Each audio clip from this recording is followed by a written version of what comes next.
नमस्ते विद्यार्थियों। आज हम मानव भूगोल के एक महत्वपूर्ण टॉपिक पर चर्चा करेंगे और ये टॉपिक है मानव प्रजातियां ग्रिफिथ टेलर के अनुसार वर्गीकरण के आधार, यानी कि मानव प्रजातियों के वर्गीकरण के लिए ग्रिफिथ टेलर महोदय ने क्या आधार बताए हैं, इसके बारे में हम आज अध्ययन करेंगे। ग्रिफिथ टेलर महोदय ने मानव प्रजातियों के निर्धारण या वर्गीकरण में सबसे पहले दो आधार बताए हैं। एक है शारीरिक लक्षण फिजिकल ट्रेट्स और दूसरा है जननिक एकसूत्रता जेनोटाइप्स। ठीक है, तो ग्रिफिथ टेलर महोदय ने मानव प्रजाति निर्धारण या वर्गीकरण के दो आधार लिए। एक है फिजिकल ट्रेट्स शारीरिक लक्षण और दूसरा है जननिक एकसूत्रता जीनोटाइप। अब पहले अपन बात करेंगे शारीरिक लक्षणों के बारे में। अब शारीरिक लक्षणों में भी पुनः दो प्रकार के शारीरिक लक्षणों को भी दो वर्गों में विभाजित किया है।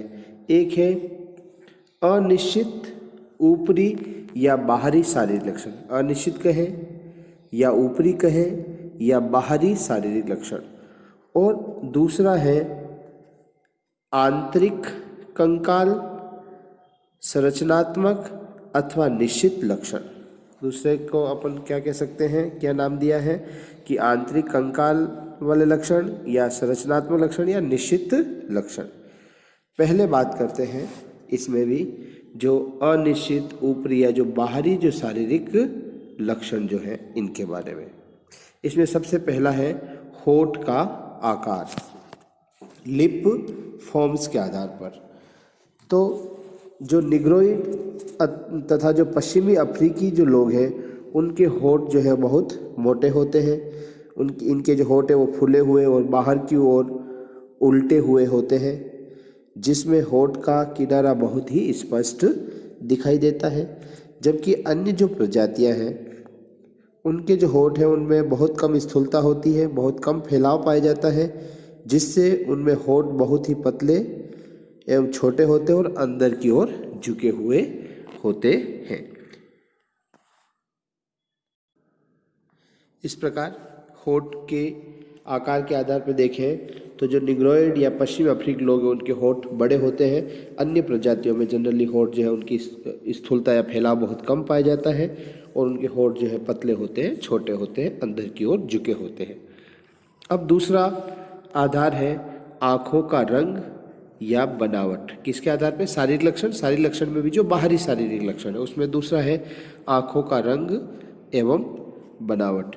आँखों के रंग और बनावट की यदि अपन बात करें तो सामान्यतः देखा जाए तो सभी प्रजातियों की आँखों का जो रंग है वह तो काला ही होता है।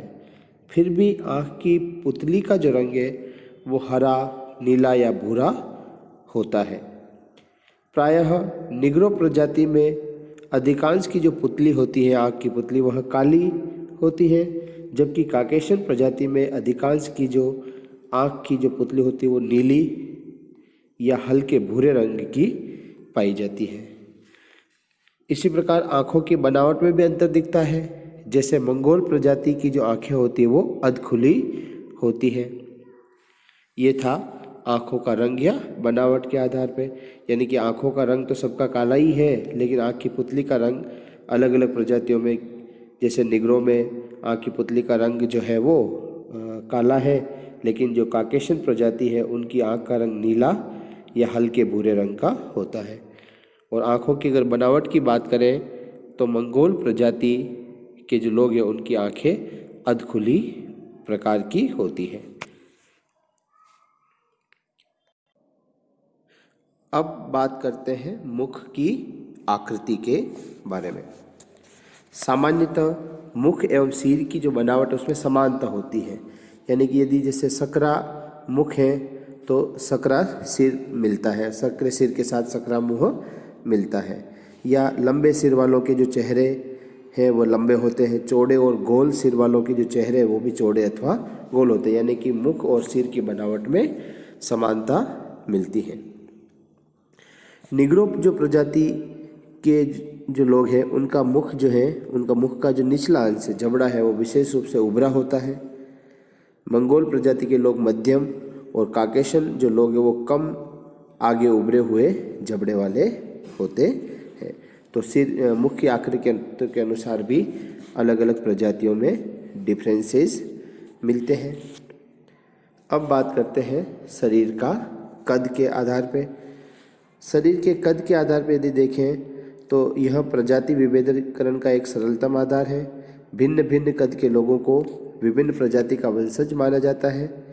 ठिंगने या जो नाटे कद के लोग हैं उन्हें प्रारंभिक प्रजातियों में माना जाता है, और लंबे कद के जो लोग हैं उन्हें विकसित प्रजातियों में, यानी कि बाद में जो है उद्भव हुई प्रजातियां माना जाता है। एक सामान्य प्रजाति निर्धारण का जो शरीर के कद के आधार पर देखें तो जिनके का जो कद है 160 सेमी से कम होता है उन्हें नाटे कद के लोग, 160 से 65 सेमी की लंबाई वालों को मजले कद के लोग, 165 से 170 सेमी जिनकी कद होता है वह लंबे कद के लोग, और जिनका कद 170 सेमी से भी अधिक होता है उन्हें वेरी टॉल, बहुत लंबे कद वाले व्यक्तियों में वर्गीकृत किया जाता है। अब बात करते हैं बालों की बनावट या गठन की। सिर के बालों की बनावट को प्रजातियों के वर्गीकरण में दो कारणों से महत्वपूर्ण माना गया है। एक तो बालों की बनावट पर पर्यावरण तथा आयु, लिंग, जलवायु अथवा भोजन का बहुत कम प्रभाव पड़ता है, यानी कि इन आधारों पर बालों की बनावट जो है वो चेंज नहीं होती, पर्यावरण के आधार पर, आयु, लिंग के अनुसार, जलवायु के अनुसार या भोजन के अनुसार। दूसरा, यह वंशानुक्रम द्वारा निर्धारित होती है। बालों की बनावट जो है वो वंशानुक्रम द्वारा निर्धारित, इस वजह से बालों की बनावट को जो है प्रजातियों के वर्गीकरण का महत्वपूर्ण आधार माना जाता है। बालों की बनावट के आधार पर विभिन्न प्रकार हो सकते हैं। बहुत सी कुछ प्रजातियों के जो लोग हैं उनके घुंघराले बाल होते हैं, तो किन्हीं के चिकने बाल होते हैं, किन्हीं के छल्लेदार बाल होते हैं, किसी के लहरदार बाल होते हैं, किसी प्रजातियों में सीधे बाल होते हैं। तो ये अलग अलग प्रकार हैं। जैसे निग्रोइड जो लोग हैं उनके बाल अधिकांश रूप से छल्लेदार बाल होते हैं, जबकि जो मंगोलॉइड है या काकेशाइड है उनके सीधे बाल पाए जाते हैं। तो बालों की बनावट के आधार पर भी प्रजातियों के वर्गीकरण का यह भी एक आधार है। नेक्स्ट है त्वचा का रंग। त्वचा के रंग के आधार पर भी प्रजातियों का जो है वर्गीकरण हम इसको भी बेस माना जाता है। और मानव त्वचा के रंगों का निर्धारण मुख्यतः 3 तत्वों द्वारा होता है। एक है मेलेनिया तत्व, दूसरा केरोटीन और तीसरा है हीमोग्लोबिन। जब त्वचा में सबसे ज़्यादा मेलेनिया पाया जाता है तो मनुष्य का जो रंग है, त्वचा का जो रंग है वो काला या गहरा भूरा होता है। जब केरोटीन की अधिकता होती है तो रंग पीला हो जाता है। पीला त्वचा वाले लोग होते हैं जिनकी शरीर में केरोटीन की मात्रा अधिक है, और जिनके शरीर में हीमोग्लोबिन की मात्रा अधिक होती है तो उनका रंग जो श्वेत या गोरा होता है। त्वचा पर पर्यावरण का भी गहरा प्रभाव पड़ता है। लगातार धूप में रहने से त्वचा का रंग काला हो जाता है, और पर्यावरण के परिवर्तन में पुनः जो रंग है वो मूल रूप में आ जाता है। त्वचा को मुख्य रूप से 3 वर्णों में, 3 रंगों में मानी जाती है। एक श्वेत त्वचा या गौर वर्ण, पीत त्वचा या पीत वर्ण, और श्याम त्वचा या काला वर्ण। तो काकेशियस प्रजाति से जो लोग हैं उनका त्वचा का रंग श्वेत होता है, गोरा होता है। मंगोलियन जो प्रजाति के लोग हैं उनकी त्वचा का रंग पीला होता है, और जो निग्रोइड है उनकी त्वचा का रंग जो है वो काला होता है। अब बात करेंगे, ये थे अब तक जो हमने पढ़ा वो शारीरिक लक्षण में भी जो अनिश्चित ऊपरी या जो बाहरी शारीरिक लक्षण थे उनके बारे में पढ़ा है। अब हम अध्ययन कर रहे हैं आंतरिक कंकाल संरचनात्मक अथवा जो निश्चित लक्षण है, जिसमें 3 आधार हम लेंगे। तो पहला है नाक की आकृति के आधार पर, या इसे हम कह सकते हैं कि नासा सूचकांक के आधार पर, नासिका या नासा सूचकांक, नेजल इंडेक्स के आधार पर। प्रजाति निर्धारण का महत्वपूर्ण सूचकांक होता है नेजल इंडेक्स, नासिका सूचकांक। नाक की चौड़ाई और लंबाई का अनुपात जिसे प्राय प्रतिशत में व्यक्त किया जाता है नासिका या नासा सूचकांक कहते हैं। इसको अगर सूत्र में कहें हम तो नाक की चौड़ाई अपॉन नाक की लंबाई इंटू 100, ये नासा सूचकांक का फॉर्मूला हो जाए सूत्र, नाक की चौड़ाई अपॉन नाक की लंबाई इंटू 100। और इसके अनुसार जब नासिका सूचकांक 80% से अधिक होता है तो वह चौड़ी नासिका मानी जाती है और निग्रो प्रजाति की जो नाक होती है वह चौड़ी होती है। अगर यह सूचकांक 75 से 80 के बीच आता है तो नासिका मध्यम चौड़ी होती है और यह मंगोलॉइड प्रजाति में इस प्रकार की सूचकांक की मध्यम चौड़ी नाक पाई जाती है। और यदि ये सूचकांक 75 से भी कम आता है तो यह पतली नासिका मानी जाती है। काकेशस प्रजाति में इस प्रकार की नासिका के लोग जो है काकेशस प्रजाति के लोग होते हैं। नेक्स्ट है कपाल धारिता या क्षमता। विभिन्न प्रजातियों में कपाल जो क्षमता है वह 1100 घन सेमी से 1500 घन सेमी के बीच होती है।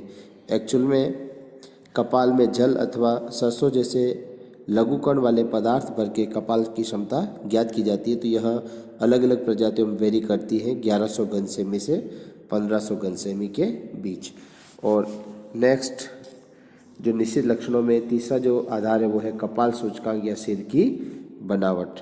यह भी जिस प्रकार से नासिका सूचकांक ज्ञात करते हैं वैसे ही कपाल सूचकांक ज्ञात किया जाता है। फॉर्मूला भी उसी बेस पर है, सिर की चौड़ाई अपॉन सिर की लंबाई इंटू 100। तो इसके आधार पर जैसे नासिका सूचकांक ज्ञात किया जाता है वैसे ही ये सेफालिक इंडेक्स जो है ज्ञात किया जाता है, सिर की चौड़ाई अपॉन सिर की लंबाई इंटू 100। इस प्रकार हम यह शारीरिक लक्षणों के आधार पर जो प्रजातियों के वर्गीकरण करते हैं इसकी कुछ प्रमुख आलोचनाएं या कमियां भी हैं। जैसे शारीरिक लक्षणों के आधार पर हम किसी एक तत्व विशेष को अधिक महत्व देते हैं। कोई भी जैसे नासिका सूचकांक के आधार पर या कपाल सूचकांक के आधार पर या होठ के आकार के आधार पर या त्वचा के रंग के आधार पर, तो किसी एक पर जो है अधिक महत्व हम देते हैं और दूसरे जो है वो थोड़े से गौण हो जाते हैं। जबकि सही तो यह होना चाहिए कि सभी तत्वों की सम्मिलित स्वरूप के आधार पर प्रजातियों का वर्गीकरण होना चाहिए। किसी एक तत्व को अधिक महत्व दे रहे हैं तो उससे प्रजाति और उसके अनुसार अपन प्रजातियों की पहचान करते हैं तो उसमें इस पर अंतर किया जाता है। लेकिन जो अन्य तथ्य हैं उनका हम इतनी ध्यान नहीं रख पाते हैं। दूसरा एक कमी है कि प्रजाति की परिभाषा के अनुसार ये अपन देखें तो वर्गीकरण हेतु उन शारीरिक अभिलक्षणों को विशेष महत्व होना चाहिए जो आनुवांशिक स्वरूपों से संबद्ध हो और जो पर्यावरण से अप्रभावित होते हों। ठीक है, वर्गीकरण के लिए हमें क्या है, शारीरिक लक्षणों में से किन शारीरिक लक्षणों को विशेष महत्व देना चाहिए जो आनुवांशिक स्वरूपों से संबद्ध हो और पर्यावरण से अप्रभावित होते हो। परंतु कोई भी ऐसा शारीरिक लक्षण नहीं है जिस पे पर्यावरण का प्रभाव न पड़ता हो। इस प्रकार यह भी एक कमी है। तीसरा, विभिन्न शारीरिक लक्षणों के सूचकांक को अपन विभाजित करते हैं तो इसके जो सूचकांक है उनकी सीमाओं का उपयोग जो है अलग अलग विद्वानों के द्वारा अलग अलग निर्धारित किया जाता है। जैसे कापालिक सूचकांक की यदि बात करें तो कोई विद्वान कहते हैं 75 से यदि कम है तो दीर्घ कापालिक है, तो दूसरे विद्वान कहते हैं 78 से कम है तो वो दीर्घ कापालिक। तो यहाँ जो मत है यहाँ पर सभी का जो सूचकांक की जो सीमा उपयोग है उसमें भी भिन्नता होती है। फिर एक कमी है कि एक ही प्रकार की शारीरिक विशेषताएं लक्षण भिन्न भिन्न प्रजाति वर्ग के लोगों में पाई जाती है। मतलब एक ही शारीरिक विशेषता या लक्षण है लेकिन वो एक से अधिक प्रजातियों में पाया जाता है, तब भी यह निर्धारण में थोड़ी कठिनता होती है। तो ये कुछ प्रमुख कमियां हैं। ऐसे ही एक ही प्रजाति के लोगों में कई प्रजातियों के विशिष्ट लक्षण भी मिलते हैं। तो इस प्रकार से ये कुछ इसमें कमियां हैं। अब अपन देख रहे हैं, ये था शारीरिक लक्षण के आधार पर, और अब है जननिक एक सूत्रता के आधार पर, जीनोटाइप के आधार पर। शारीरिक लक्षणों के वर्गीकरण में अनेक त्रुटियां, जैसा अभी मैंने कमियां बताई आपको, तो जननिक एक सूत्रता को आधुनिक काल में प्रजाति निर्धारण में एक महत्वपूर्ण कारक जो है वो माना गया है रक्त समूह को। क्या कहा मैंने कि जो शारीरिक लक्षण है उसके आधार पर यदि अपन प्रजातियों का वर्गीकरण करते हैं तो उसमें बहुत सी कमियां हैं, जैसा मैंने आपको बताया है अभी। और इस वजह से वर्तमान समय में आधुनिक काल में प्रजाति निर्धारण के लिए एक महत्वपूर्ण कारक है जननिक एकसूत्रता। और इसमें जो सबसे महत्वपूर्ण आधार है जिसके आधार पर प्रजाति वर्गीकरण किया जाता है वो है रक्त समूह, ब्लड ग्रुप के आधार पर। रक्त समूह जो है वो वर्तमान में प्रजाति निर्धारण का सबसे महत्वपूर्ण कारक है, क्योंकि ये पर्यावरण से नगण्य प्रभावित होता है। इसी कारण विश्व की प्रजाति निर्धारण में सबसे प्रभावशाली कारक है रक्त समूह, ब्लड ग्रुप। मानव के रक्त समूह के 4 वर्ग हैं, ए, बी, ए बी और ओ। प्रायः प्रत्येक प्रजाति में चारों रक्त वर्ग वाले व्यक्ति पाए जाते हैं, लेकिन रक्त वर्गों के अनुपात पर प्रजातियों का निर्धारण होता है।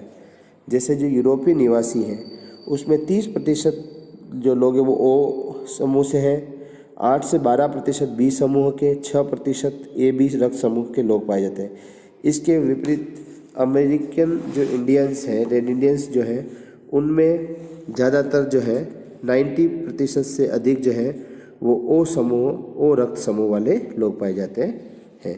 तो इस प्रकार विभिन्न प्रजातियों का जो रक्त समूह और प्रतिशत है वो भिन्न भिन्न होता है और इसके आधार पर प्रजातियों का वर्गीकरण किया जा सकता है, किया जाता है।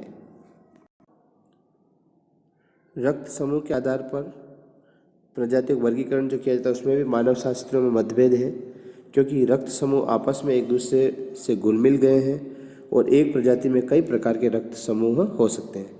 किंतु रक्त समूह तथा पीटीसी परीक्षणों द्वारा यह पुष्टि होती है कि प्रजाति विभेदीकरण इसके माध्यम से अधिक सूक्ष्म और वैज्ञानिक तरीके से होता है। तो यह आज हमने पढ़ा ग्रिफिथ टेलर महोदय के अनुसार मानव प्रजाति निर्धारण के जो प्रमुख आधार कौन कौन से थे। 2 आधार, शारीरिक लक्षण, जननिक एकसूत्र, और इसका जो थोड़ा डिटेल है वो एक परिचय हमने पढ़ा है। आप अपने अध्ययन को सुचारू रूप से करें। धन्यवाद।